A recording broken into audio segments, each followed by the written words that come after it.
Autonomous AI systems are moving out of the lab and plugging directly into classroom networks and student devices worldwide.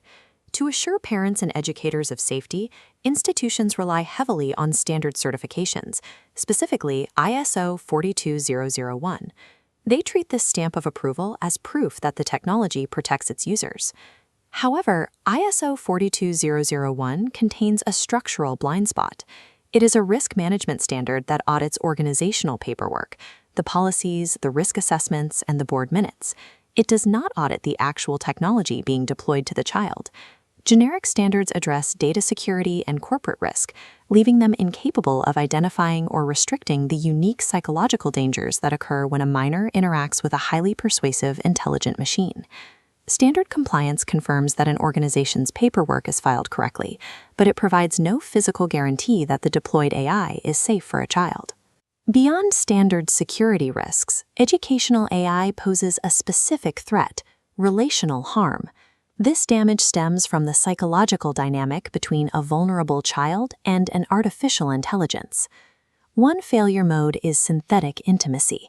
This occurs when an AI is architected to manufacture an emotional dependency in a minor or extracts personal trauma under the guise of being a friendly companion.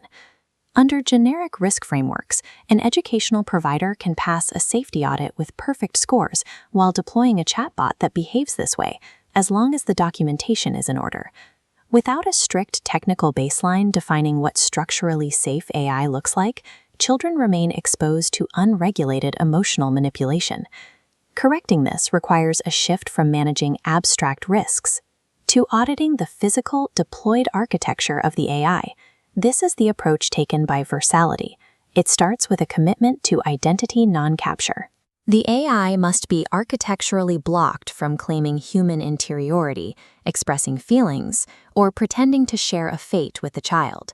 The boundary between machine and human remains absolute. The second commitment is consent as protocol.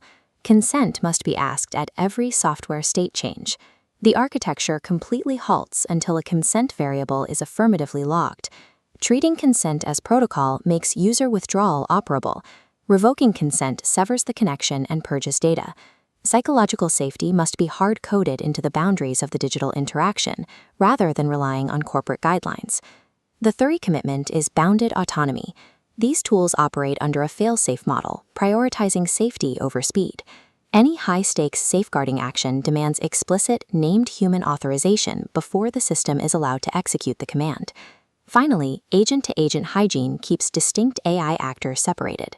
This ensures that untrusted outputs from one agent cannot contaminate the wider system. This architecture structurally subordinates the AI to adult oversight, ensuring the machine never acts independently during critical safeguarding moments. These four commitments are enforced through a mechanism known as policy as code. The deployment includes a forbidden inference register, explicitly banning actions like emotion classification, identity matching, or behavioral risk scoring. Because this policy envelope is enforced at runtime, the AI physically shuts down and logs the event if it attempts a forbidden action.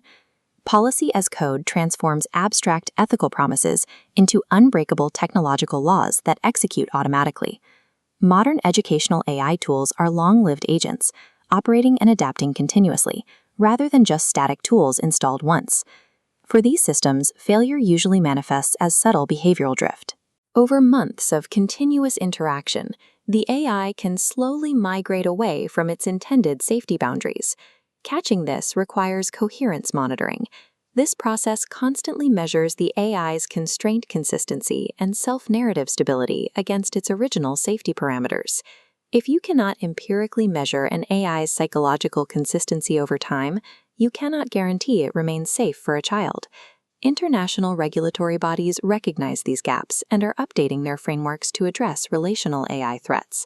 The UK's latest statutory safeguarding guidance officially categorizes harmful AI interaction as a contact risk, placing it alongside grooming. Addressing AI harm is now a mandatory safeguarding duty.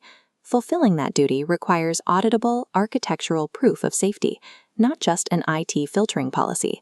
Stating "we comply" is no longer an adequate defense. For child-facing AI, the unbreakable, deployed architecture is the only acceptable proof of safety.